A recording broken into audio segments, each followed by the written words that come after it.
Bonjour, soyez les bienvenus sur la chaîne YouTube de l'Église Espérance à Porcheville. Alors nous allons prendre un temps avec la parole de Dieu et j'aimerais que nous prenions Éphésiens chapitre 2 versets 14 à 18. Je vous le lis. Car c'est lui, donc c'est Jésus, notre paix, lui qui des deux n'en a fait qu'un, en détruisant le mur de séparation, l'inimitié. Il a dans sa chair annulé la loi avec ses commandements et leurs dispositions pour créer en sa personne, avec les deux, un seul homme nouveau en faisant la paix, et pour les réconcilier avec Dieu, tous deux, en un seul corps, par sa croix, en faisant mourir par elle l'inimitié. Alors l'inimitié, c'est un vieux mot, mais les versions d'aujourd'hui courantes traduisent la haine. L'inimitié, la haine. Ça paraît normal. Jésus est venu, il a détruit le mur de séparation, la haine. Et au verset 16, par sa croix, il a fait mourir, donc par elle, la haine. Je trouve qu'en ce moment, avec ce que nous voyons, avec ce que nous entendons, hélas, toute cette haine qui sort et qui ressort, toute cette séparation, ségrégation, tout ce que l'on voit aux États-Unis, mais dans plein d'autres pays, c'est de la haine. Séparation égale haine, très souvent. Séparation qui va muter en haine. Alors ça s'est produit pour Israël. Parce qu'à l'époque d'Abraham, il y avait une petite séparation, mais la séparation est encore light. La séparation entre Abraham et les autres peuples, il y avait une séparation, mais qui était quand même assez light. À l'époque de Moïse, ça s'est accentué, c'est devenu beaucoup plus strict. La loi a été promulguée, et il y a eu une grande séparation qui a été faite avec les autres peuples. Attention Israël, ne te mélange pas aux autres peuples. Attention Israël, ne te mélange pas aux autres peuples. Pourquoi? Eh bien parce que le peuple était faible. La loi, vous savez, elle la rend faible. Sans l'esprit, elle la rend faible. Alors, eh bien, s'ils étaient partis avec les autres peuples, eh bien, certainement ils auraient péché aussi. Ça s'est produit à diverses reprises. Alors le Seigneur avait mis une séparation, et une séparation qui est devenue de plus en plus stricte, et une séparation qui a amené à la haine. Dieu n'avait pas dit tu vas haïr les peuples autour. Non, il n'avait pas dit ça. Mais c'est au fur et à mesure que ça va devenir haine. La séparation, sans l'Esprit de Dieu. Attention, elle peut devenir haine dans ton cœur. Une séparation crée du respect. Ok, on est différents. Mais ça crée aussi de la haine. Ça peut créer de la haine. La haine de celui qui est derrière le mur, puisqu'il est parlé d'un mur. Et Jésus est venu détruire le mur de séparation. Le mur qui avait été dressé, qui séparait.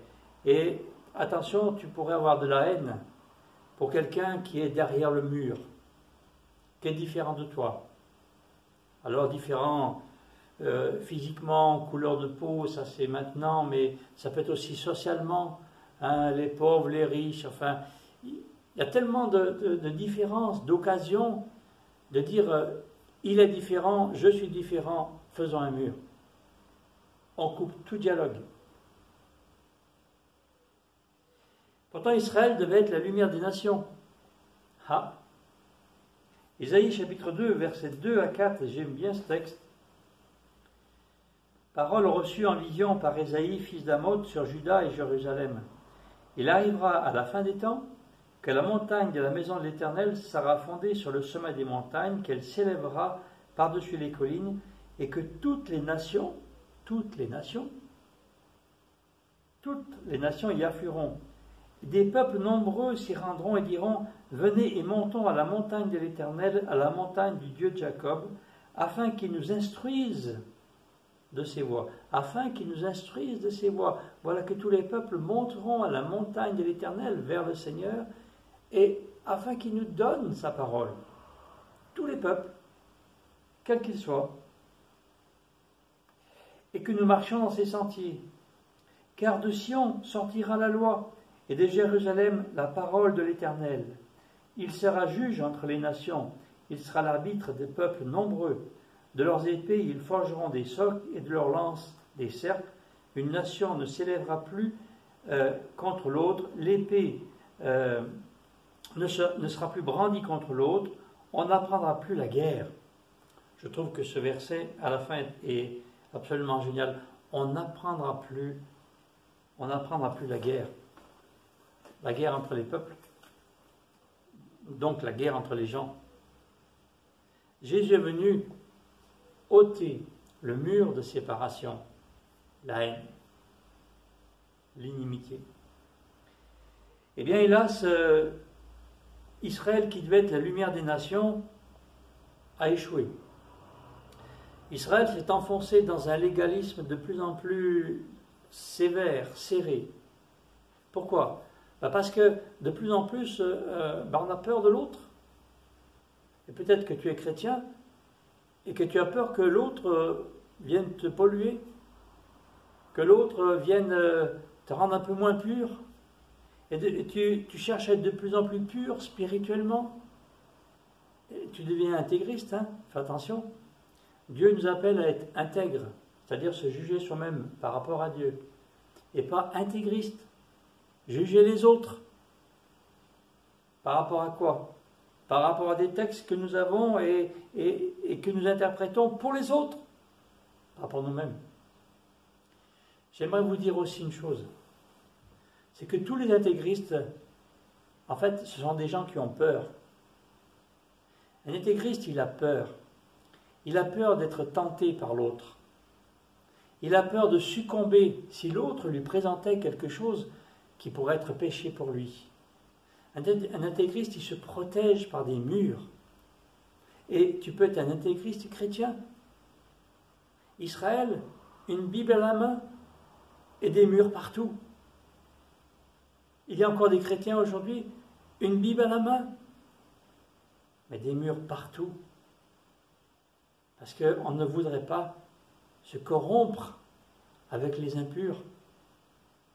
Mais si tu ne veux pas te corrompre avec les impurs, c'est que tu as peur. Tu as peur de céder toi. Fortifie-toi et tu pourras aller vers les impurs. Fortifie-toi et tu pourras parler avec les impurs. Voilà ce que Jésus faisait. Il était fort, alors il pouvait aller avec les impurs et leur parler. Être la lumière des nations. Nous sommes appelés à être lumière.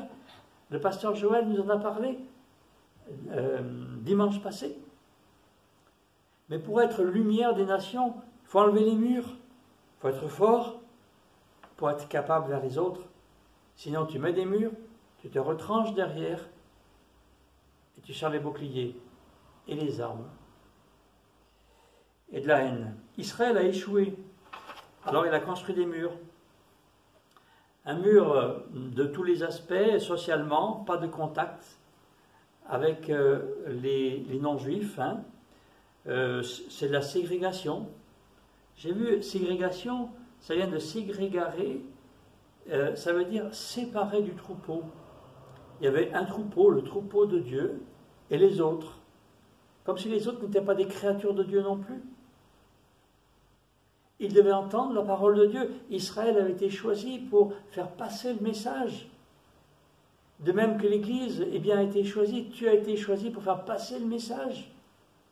Alors tu peux t'enfermer dans tes murs, mais tu ne fais pas le plan de Dieu. Tu risques même de faire ce que les Juifs faisaient à cette époque-là. Militairement, ils vont faire usage de la force. Spirituellement, de plus en plus légaliste. Il faut rester pur, de plus en plus pur, de plus en plus pur. Ça va tourner au ridicule. Jésus va ridiculiser à plusieurs reprises les pharisiens. tellement ce qu'il faisait n'avait plus de sens. Israël avait une Bible à la main et un cœur fermé par des murs. Et tu peux être un chrétien avec une Bible à la main, je le répète, et un cœur fermé, fermé aux autres, fermé par des murs. J'espère que ce n'est pas des murs de haine par rapport à tes semblables, par rapport à ceux qui sont différents de toi, couleur de peau, catégorie sociale, peut-être origine. À Mantes-la-Jolie, nous avons le Val-Fouret. Alors, qui sont-ils ces gens? Il y a des gens très bien, on en vient. Hello. Mais, enfin bon, peu importe. Peu importe. Ça peut être inverse, Neuilly. Peut-être qu'il peut y avoir une ségrégation par rapport aux gens très riches. Et on a envie de casser du riche. Bon, enfin, ridicule. Peu importe. Tu as une Bible à la main? Enlève les murs. Jésus est venu. Jean 3,16. Car Dieu a tant aimé. Jésus est venu car Dieu a tant aimé. Il est temps d'aimer. Et si nous reprenons ce texte d'Éphésiens 2, 14 à 16, il est venu pour détruire le mur. C'est écrit, hein? Il est venu en détruisant le mur de séparation, la haine. Il est venu détruire le mur. Le mur qu'il y avait entre les juifs et les non-juifs, mais entre tous les hommes. Il est venu détruire le mur, les murs. Il est venu, verset 16, faire mourir la haine. En faisant mourir par sa croix, en faisant mourir par elle l'inimitié, la haine, en faisant mourir la haine. Il est venu par sa croix faire mourir la haine. Peut-être que tu as de la haine à faire mourir en toi. Disciple de Jésus, tu n'as pas le choix. Tu ne peux pas haïr ton frère et aimer Dieu. C'est impossible. 1 Jean 4, 17, eh bien, nous ne pouvons pas aimer Dieu que nous ne voyons pas et ne pas aimer notre frère que nous voyons. Jésus est notre modèle, le modèle de tous les chrétiens. Tel il est, tel nous sommes, dit l'Écriture. Tel il est lui, tel nous sommes. Alors premièrement, je veux te dire, fais mourir la haine qui est en toi. Comment? Bien par la croix. Nous devons mourir à nous-mêmes. C'est l'exemple de Jésus. Il va falloir faire mourir cette haine. Et c'est l'œuvre du Saint-Esprit. Quand, par la foi, eh bien, le Saint-Esprit va agir en nous et va retirer cette haine. Deuxièmement, détruis le mur de séparation, de ségrégation. Il y a des personnes autour de toi qui sont très différentes. Certainement très différentes de toi. Et elles ont le droit d'être différentes. Tu as le droit d'être différent de ces personnes-là. Mais ce n'est pas une raison pour établir des murs avec ces personnes. Si tu es fort, assez fort, comme Jésus l'était, tu vas être capable d'aller vers toutes sortes de personnes, même les plus différentes. C'est ce que Dieu veut. Et surtout détruire les murs de séparation, de ségrégation, où tu vas voir des gens différents. Et pour une raison ou pour une autre, il va y avoir stigmatisation. On n'a pas le droit. Tout ça, pourquoi? Toujours verset 16, pour devenir un homme nouveau. Tu peux devenir un homme nouveau. Un homme nouveau, sans mur. Qu'est-ce qu'on est bien? Qu'est-ce qu'on est bien? Et pour devenir quoi? Il a dit, pour devenir un seul corps par sa croix. Un seul corps, sans mur, avec des gens différents. C'est génial. Moi, j'aime l'Église telle qu'elle est là. Il y a toutes les couleurs, il y a toutes les origines, et qu'il y en a encore d'autres. Waouh, qu'est-ce que c'est bien! Qu'est-ce que c'est bien, toutes ces différences! Qu'est-ce que c'est bien! Quand on est tous dans la présence de Dieu et qu'on loue Dieu, on est un. Mais un! Vous ne trouvez pas? Amen. Alors terminons. Il est temps de mettre fin aux séparations raciales ou sociales. Tu n'es pas obligé de faire comme l'autre, mais tu as le devoir de l'aimer, tu as le devoir de l'accepter, tu as le devoir de lui apporter ta lumière, tu as le devoir de le bénir, de lui faire du bien, de chercher à le faire grandir, à le faire progresser. À bas les murs. Je vais vous montrer ce qu'il faut faire. Regardez. Vous avez vu? Si vous regardez là, comme le texte le dit, si tu regardes à la croix, par la foi, par l'œuvre de l'Esprit en toi, alors tes murs tomberont, la haine s'en ira. Regardez là.